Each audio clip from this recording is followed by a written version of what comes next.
నమస్కారం. నా పేరు Sriram Sharma. Practising advocate office bill, current bill, electricity bill కమర్షియల్గా కలెక్ట్ చేయాలా లేకపోతే డొమెస్టిక్గా కలెక్ట్ చేయాలా? ఇదే విషయాన్ని గౌరవ మధ్యప్రదేశ్ హైకోర్టు ఒక తీర్పు ఇవ్వడం జరిగింది.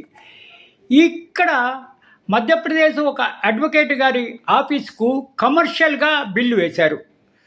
ఇది చాలా తప్పు.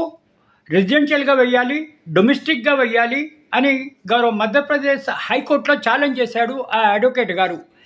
Single judge justice Ramesh Palke తీర్పిచ్చారు. అడ్వకేట్ ఆఫీసు డొమెస్టిక్గా కలెక్ట్ చేయాలి, కమర్షియల్గా చేయకూడదు ఎలక్ట్రిసిటీ డిపార్ట్మెంటు అని చెప్పేసి ఈ విధంగా స్టే ఇవ్వడం జరిగింది.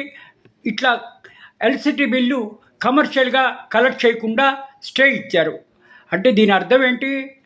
ఎవరైనా సరే కరెంటు బిల్లు కలెక్ట్ చేయాలి, ఎలక్ట్రిసిటీ బిల్లు కలెక్ట్ చేయాలి.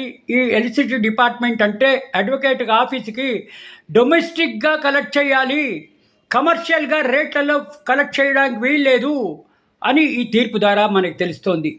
అందరి అడ్వకేట్ల ఆఫీసులు కమర్షియల్గా కలెక్ట్ చేయడానికి వీల్లేదు, డొమెస్టిక్గా కలెక్ట్ చేయాలి రేట్లతో అని ఈ ఆదేశాల ద్వారా మనకు తెలుస్తోంది. సింగిల్ జడ్జి మధ్యప్రదేశ్ హైకోర్టు ఈ విధంగా ఆదేశాలు ఇవ్వడం జరిగింది.